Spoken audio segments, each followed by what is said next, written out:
Hey, welcome to Brown Bag History for April 20th, 2022. We're going to be talking today about a woman named Jennie Kiyahara.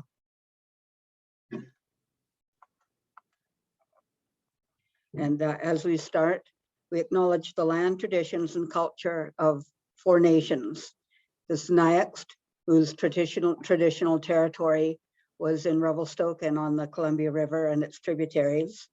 The Secwepemc, the Okanagan Nation Alliance, and the Tanaha. We acknowledge our use and inhabitation of this land sacred to these four nations. We respectfully honor their traditions and culture. So we're exactly 117 years and 1 day ago, 24-year-old Jennie Kiyahara was found murdered in her home on Front Street. This was the end of a short and sad life of a woman whose life and death largely remains a mystery to us. So I can't remember when I first came across the story of Jennie, whether it was from reading the early newspapers or from my early cemetery walks, which I've been doing for over 30 years, or from a visit many years ago from a Japanese researcher and writer who was writing about Jennie in the context of Japanese women and particularly prostitutes in Canada. What I do know is that it's a very compelling story.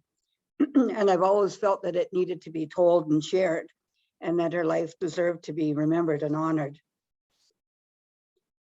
So we do know that Jennie was in Revelstoke by 1903 and was working as a prostitute. Her name appears in a police record book that we have here in the museum. And back then, when the city was incorporated in 1899, they had their own city police force, which actually was in operation until the 1930s. So they kept their own police records. And we have this book, which was just an amazing artifact. So her name first appears in 1903. Along with several other women, she was brought in on charges of an infraction of city bylaw number 9, which was a bylaw respecting public morals and convenience, which covered prostitution. It also covered a lot of other things like not being able to bathe within city limits between the hours of like 8 in the morning and 8 at night, unless you were unless you were covered from elbows to knees. So it was a big bylaw, but it definitely included prostitution within that.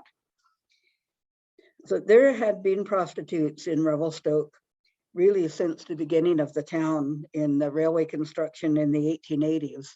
It was never considered legal, but it was kind of allowed to exist. When the city was incorporated in 1899, they did have a bylaw outlawing prostitution.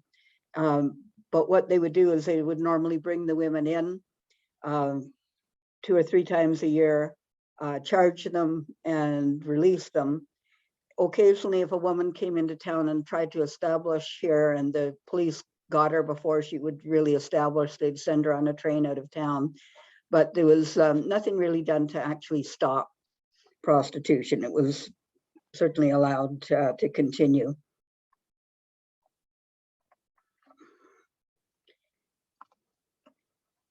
I'm having trouble advancing my slides here. So most of the prostitutes, say they were brought in 2 to 3 times a year, they were imposed fines of between $5 and $25 plus court costs each visit. And in the early 1900s, that was a lot of money. $25 plus court costs would be the equivalent to over $900 in today's money. So the city was actually bringing in quite a bit of income in terms of the fines that were being brought in. This is the previous picture showed, you can see the white tent in the photograph there.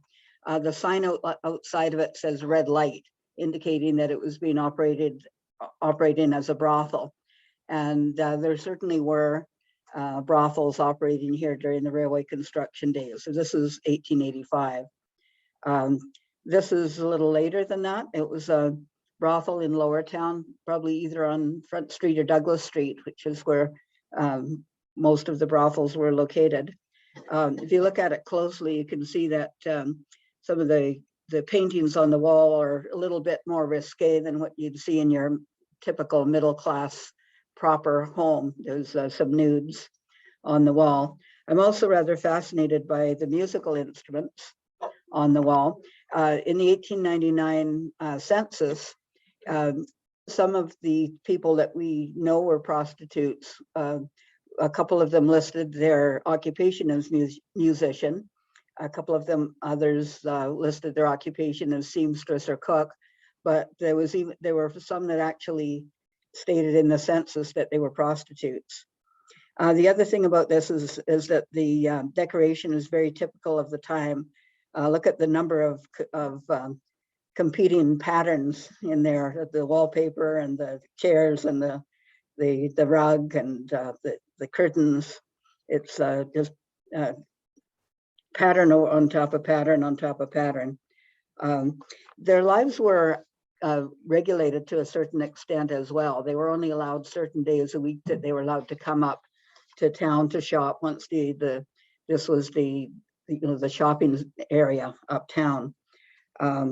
So even though they didn't actually get rid of prostitution, it was regulated to a certain extent, and certainly the women were sort of treated with scorn in a lot of cases.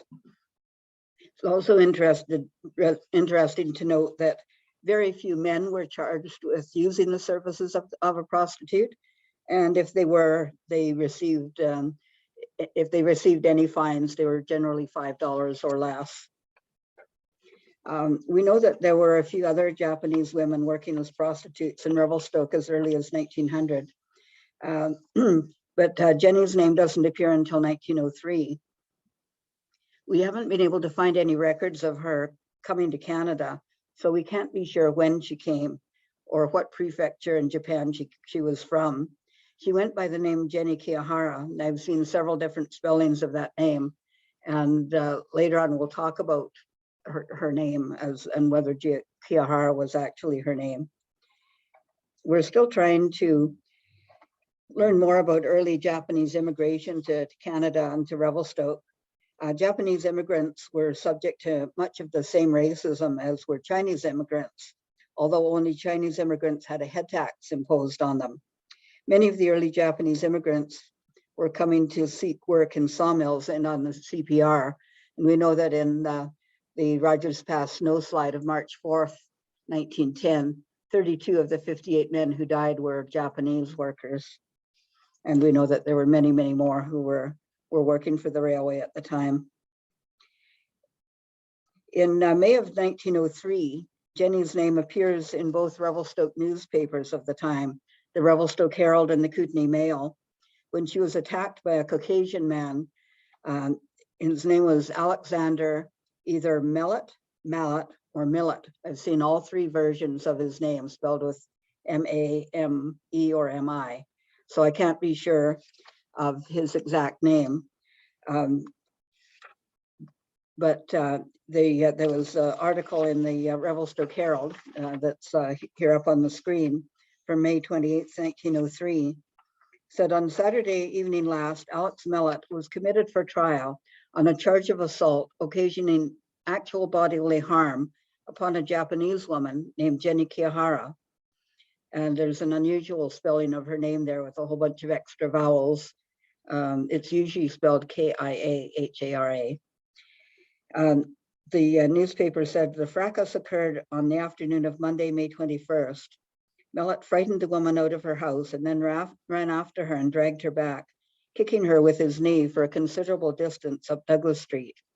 Upon re-entering the house, she attempted to escape by the garden at the side, but prisoner pulled her back again by her hair and kicked her while on the ground. Mr. Needham, who lives in the vicinity, remonstrated with him and was also knocked down and kicked by the prisoner. The medical testimony of Dr. Graham went to show that when he was called, the woman had both eyes black, a blood swelling on her forehead, a lacerated wound under the left eye, and numerous bruises all over her limbs and body. Passage of blood from the intestines caused the physician to suspect internal injuries, which are not yet apparent. Mellott was committed to trial for assault on the woman, and he was fined $20 and costs, and was sentenced to 3 months for the attack on Needham. I haven't been able, I've tried to track down what happened to him when he was committed for trial. He was probably sent to Kamloops, but I haven't been able to find out whether he was actually sent to prison for the attack on Jennie at that point. But the other newspaper, the Kootenai Mail account, said that after the assault, Mellott fled and knocked a young man off his horse and started to ride it up the Big Bend Road. Constable Upper chased him on his bicycle and overtook him. The two men fought and were joined by Constable Bain, and then they managed to arrest Mellott. So he was also charged with assault on the police officers as well. Now, going back to our police record book, we have the account in there as well. So we can use this to actually enhance the information that we had from the newspapers. And this gives us another interesting detail. The first column on the left, other than the date, is the name of the person who informed the police. So the person who swore out the complaint. And that name is S. Fukushima. And that's the first time we come across this name, but it's going to be significant as we go on in the story. And then the person accused is A. Millett in this spelling. And it says he was charged with committing an assault on Jennie Kiyahara and thereby occasioning actual bodily harm. And then further down, it has S. Needham also bringing the account of a charge of assault on Millett as well. And then Fukushima is mentioned again. So they would usually, sometimes the things were in the record book twice. So the first when they were charged, and then when they were, they were arraigned or sent on for further details, for further charges. So in 1904, I found two records of Jennie's name, and she appears in March and in September. Both times she was fined $25 plus $4.75 in costs. And that would be equivalent to about $960 in today's currency. In September, as you can see in this listing, she was listed as a keeper. That implied that she was running a brothel, whether she had other people under her or not, but it implies that she was she was running the brothel and either had women working under her or not. But the other listing under there was, you can see on here, some of the people were listed as inmates.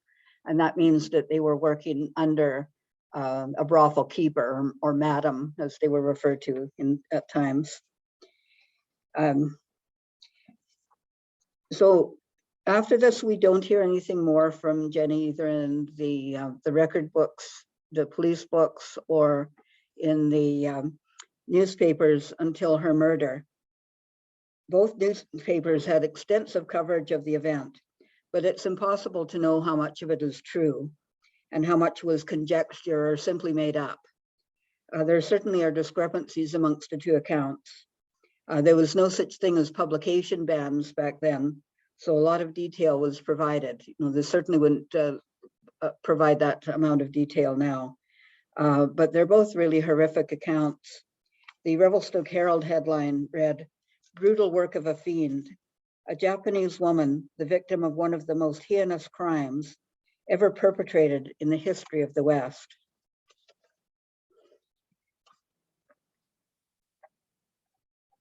And the Kootenai Mail proclaimed, "Shocking murder, woman killed on Front Street."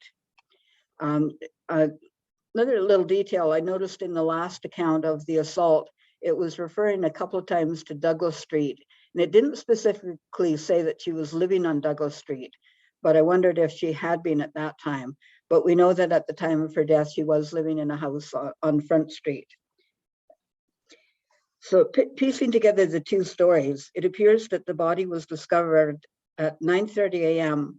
on the morning of April 19th, 1905, by Ed Picard, a carpenter who had come to do some work on the house. He found the body of the young woman lying on the floor in her bedroom in a pool of blood with a blanket thrown over her. Picard notified the police, who came quickly and removed the blanket. The Herald reported that she had disheveled hair and 50 wounds on her body and face, and her throat had been cut. There were also defensive wounds on her hands and arms. It was later reported that they believed that some of the wounds had been caused after her death. The coroner was Dr. Cross. He and the police found several photographs and letters from local young men. The Kootenay Mail speculated that the murder is supposed to have been the result of a love affair, probably jealousy on the part of some Japanese men. And obviously that's just pure conjecture. They also made a racist statement that the murder looked like the work of a frenzied savage, and that it was the knife work would indicate the work of a countryman of the woman. So that kind of statement was all throughout these accounts. The building that she lived in was a home on Front Street, and it was owned by Hua Chung, who was a wealthy Chinese businessman in Revelstoke. He owned several buildings on Front Street and Douglas Street, as well as the Oyster and Chop House on Mackenzie Avenue. The Oyster and Chop House is located approximately where part of the, or actually next to Chubby Funsters, in the building that some of you will remember as the health unit, but was, I think it is a little t-shirt shop, and I believe that the Avalanche Society is in there as well. But that was the location where the Oyster and Chop House was, but it was owned by Hua Chung, and Hua Chung is the man on the left in this photograph. So both papers reported that 2 Japanese men had been arrested on suspicion. The Herald reported, one of these is the young man who has been living with the murdered woman for some years past, but there is no evidence as yet to connect the prisoners with the crime.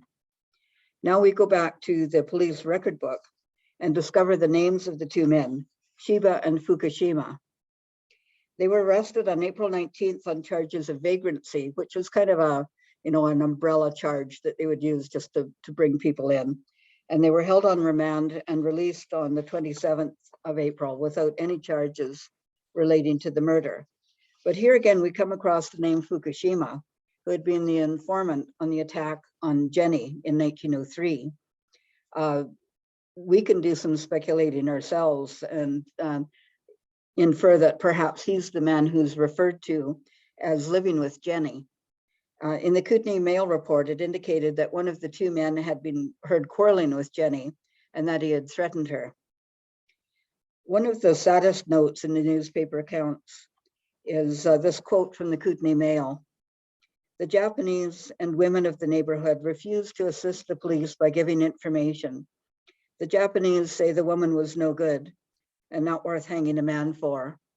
I think it's always been that sentence that's made me feel, you know, real compassion towards Jennie. You know, she was brought into a lifestyle that was probably not of her choosing, possibly to a country that was not of her choosing, and then was murdered and was just treated with scorn throughout her life and even in her death.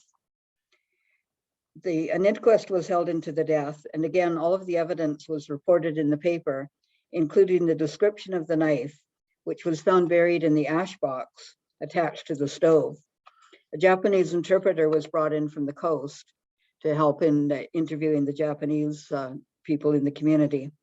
The keys belonging to Jennie were found in a yard off the lane leading from the house. It was also reported in the note about the inquest that a white man had visited the house around 4 a.m., ringing the front and back doors. He got no answer, but heard someone inside. They also stated that Jennie was preparing to leave Revelstoke and had money, which they believed the murderer wished to get. It was stated that she had from $1,000 to $2,000 in her possession, but only $60 was found in the house. And again, that's pure speculation. In 1909, the editors of Taraiko Nippo, a Canadian-Japanese newspaper, published a book called Canada no Makatsu, or Brothels of Canada, which condemned prostitution. And they claimed that it increased anti-Japanese sentiment in the country. They used the story of Jennie as a cautionary tale.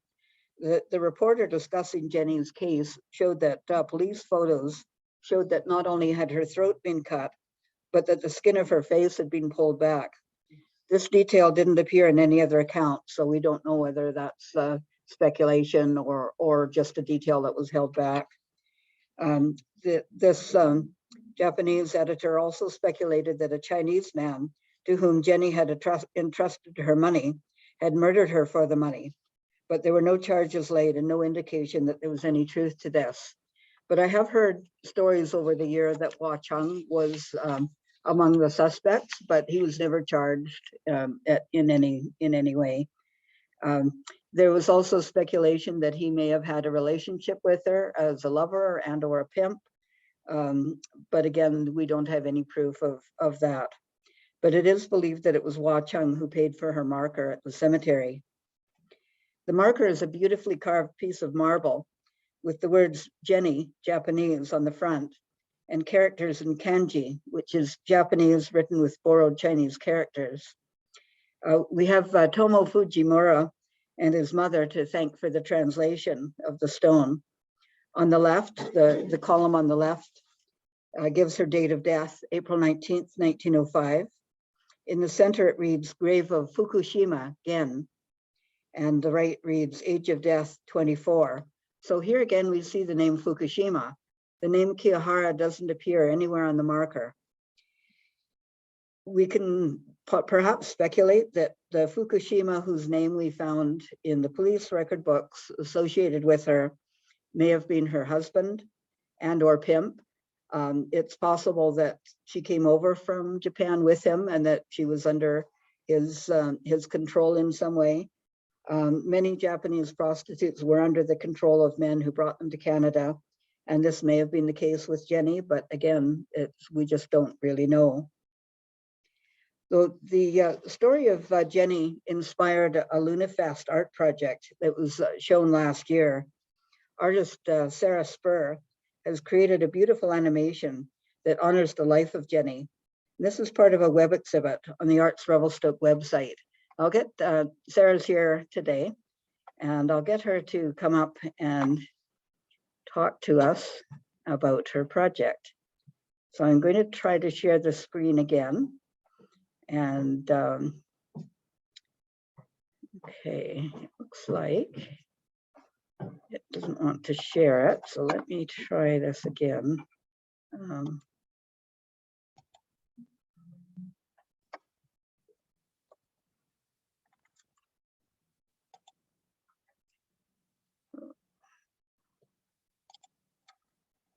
All right, I'm going to.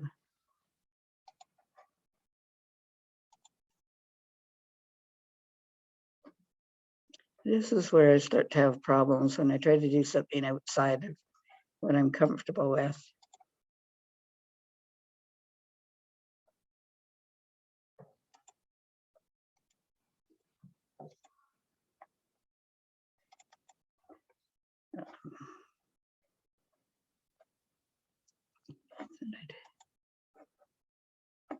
Okay, I think this will work.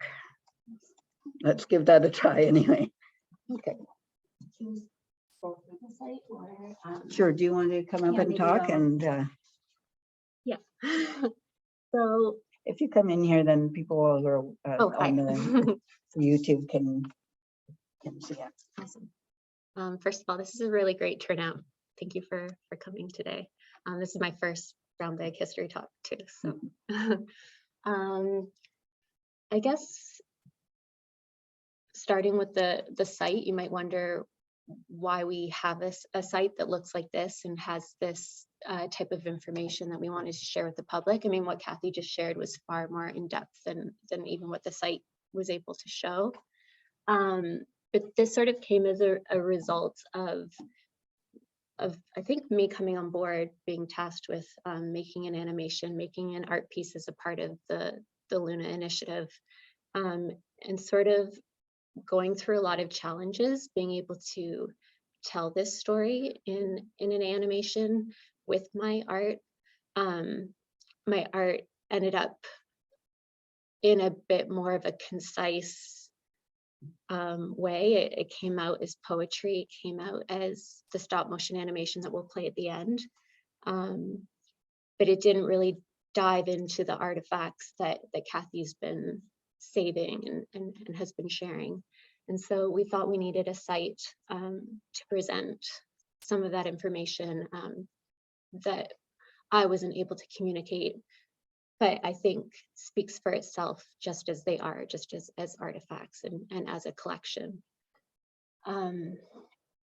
So this panel at the start here is sort of the intro panel for the animation. And I took the motif from actually the outline of her gravestone. And so if you take away the side panels, the outline is actually the shape of her grave.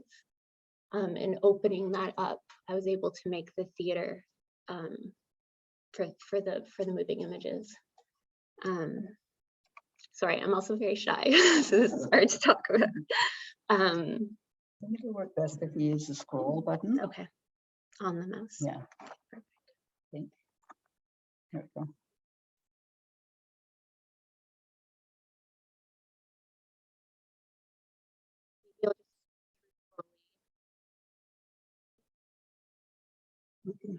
Try putting down the scissors if I can get it to work. Now I have the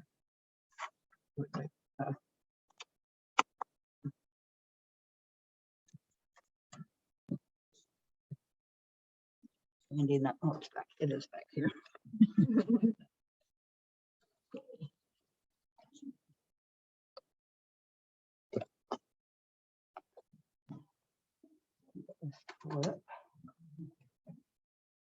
It takes a minute to. Has everybody seen the site already?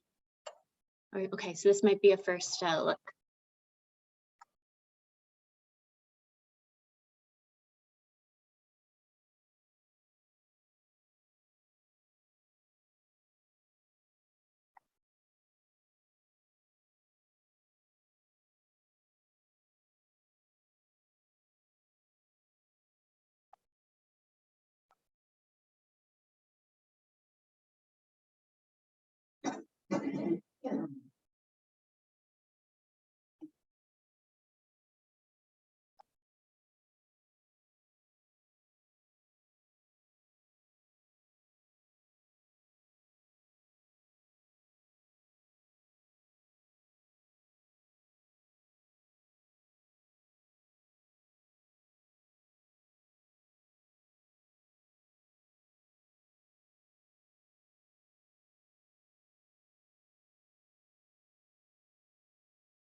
I'll pause that for now.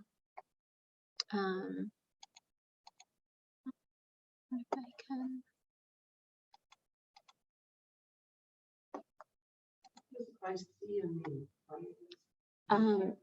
Issei is first generation Japanese immigrants to Canada. So there would be the first wave and the first generations to come, and then their offspring who may have been born here, and then they give way to third generation, and each generation has their own term. So this is a really special group of people, because these were the ones that were leaving for the first time, and there was a lot of unknowns, and I think there was a lot of bravery. Just even looking at the start of the site, looking at the types of boats that they came across on, and I can't imagine they had any idea of what the culture or the lifestyle was going to be here. And a lot of the men and women didn't speak English, so there's language barriers. There was so many unknowns. And I think a lot of them were coming into ports in Victoria and Vancouver.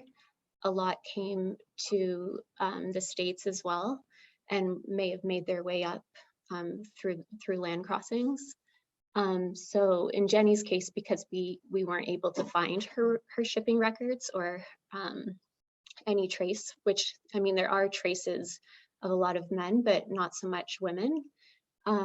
We can't say how, like, where she came in, if she lived somewhere before she came here. She could have lived in Vancouver or Victoria before coming here as well, because she was only on the record here for, I think, 3 years, 2 years.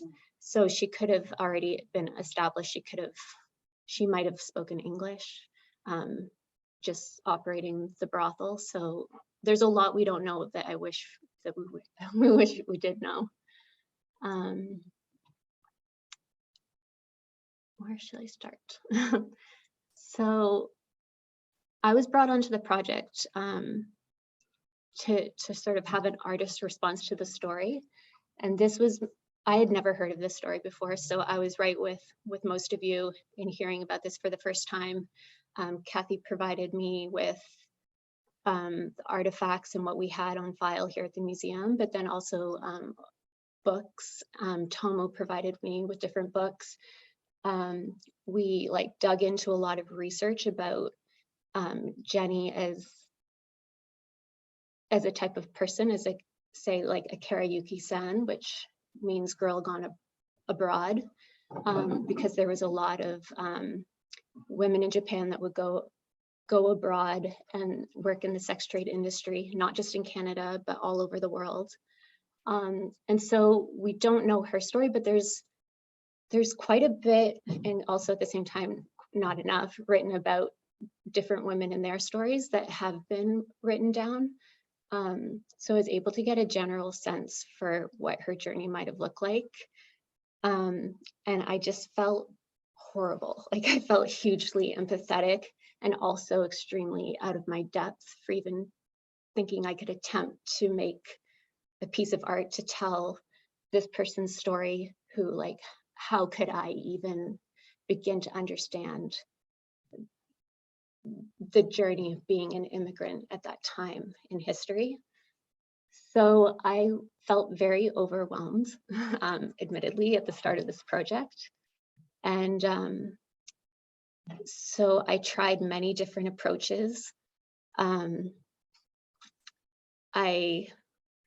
We tried to lace together some kind of a story, and it was pretty disappointing at first that we weren't able to, tell this chronological story of her departure from Japan to coming to Revelstoke, more details say of the murder, and afterwards. But then I started to sort of reject the idea that I even needed to know any of that information that I couldn't know.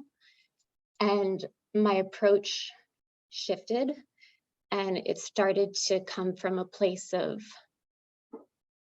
how do we decode symbolism, and how do we decode unknowns and leave an offering. And I felt that most of the story was written in was actually written by men, to be honest. There's not a lot of history on the record written by other women about her. Those articles, the news articles, would have been written by men. The police log books, once again, by men. So I felt there lacked a bit of a sisterly quality or a female energy. And I myself, I grew up with a lot of Asian influence in my life. I grew up in Toronto. My mom was very active in bringing me to, I lived beside Chinatown, and we did a lot of business with Chinese and Japanese merchants in Toronto for my parents' business. So I've always been really exposed to artistic aesthetics from these cultures, not fully understanding.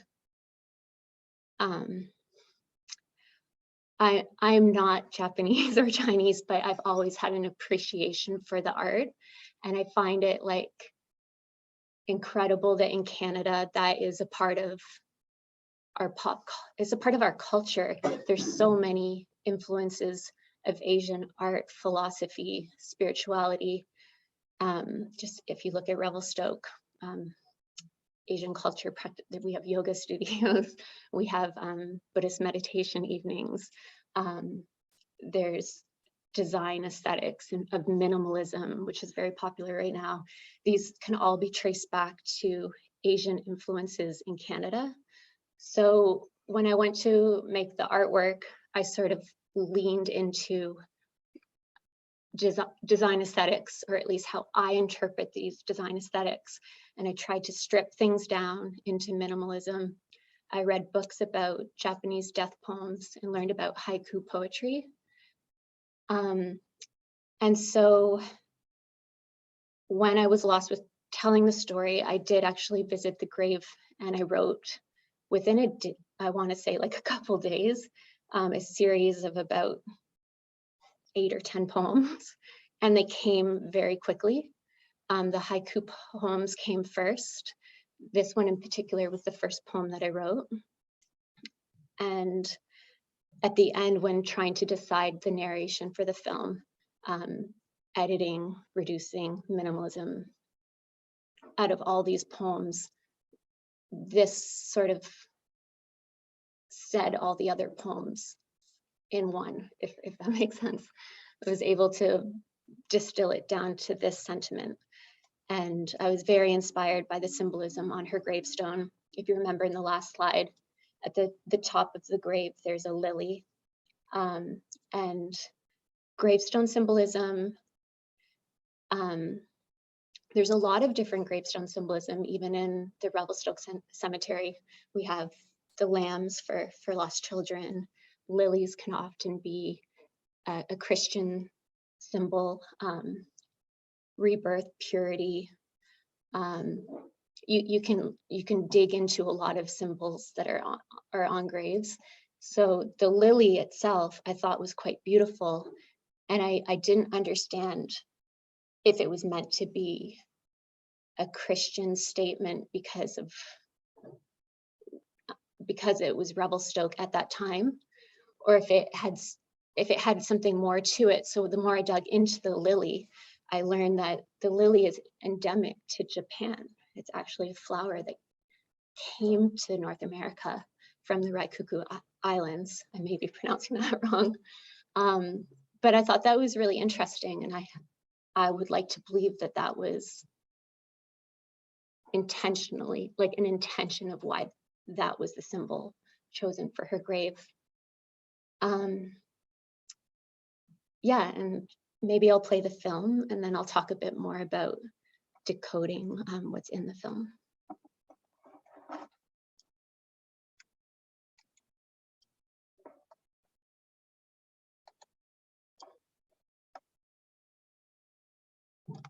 Oops, hang on. This sounds a little off on this.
Okay.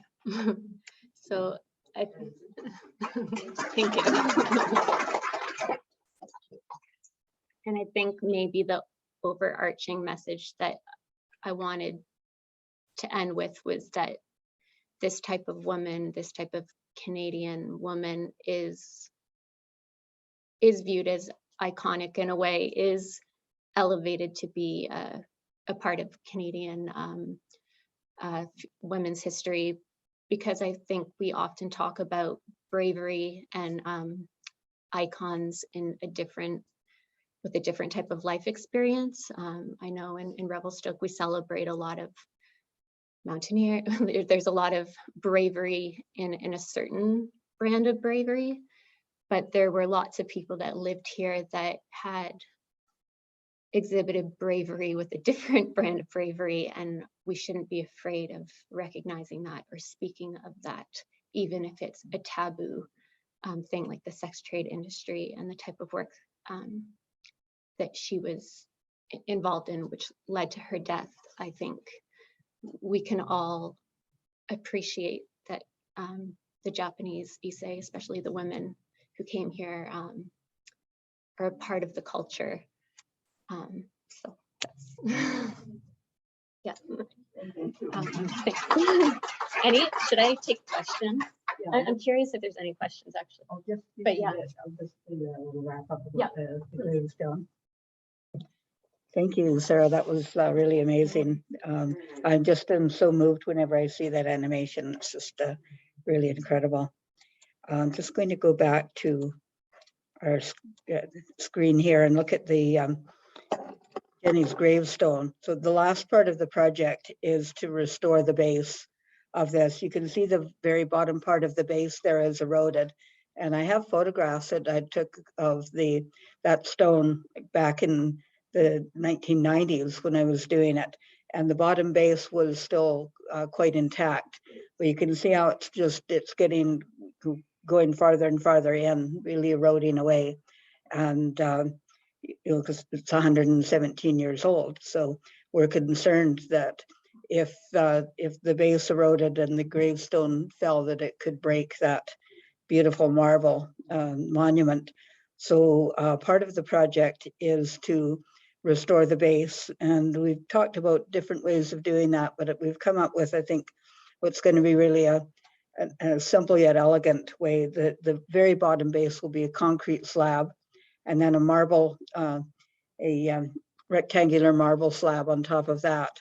And then there will be hopefully a little plaque just giving a little bit of detail about Jennie and directing people to the website and where they can find more information. But also a couple of the images from Sarah's animation, particularly possibly the cranes that would be stamped into the concrete as well. And then an opportunity for people to leave either incense or flowers in memory of Jennie. So we're hoping that that will be completed by this summer.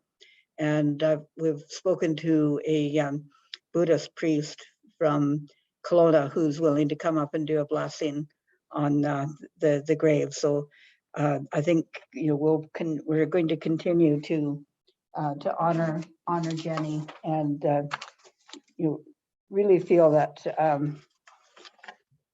as this whole project is really to restore some dignity to her. And as Sarah said, there's not all the stories in our history are pretty ones. And it's really important to recognize the difficult stories too, and to recognize that people did struggle and suffer, and that's important to recognize and to talk about as well. So just to end, I'll just say that in 2 weeks we were going to be doing a talk on Japanese history in Revelstoke, but Harumi and I are just in the middle of starting to really gather stuff, and we're finding some really good material, but we need some more time to do some further research. So we'll be doing that talk probably in the fall, and in 2 weeks I'll do probably a repeat talk, and I haven't decided which one yet, but if you have any favorites, let me know, and I'll include those.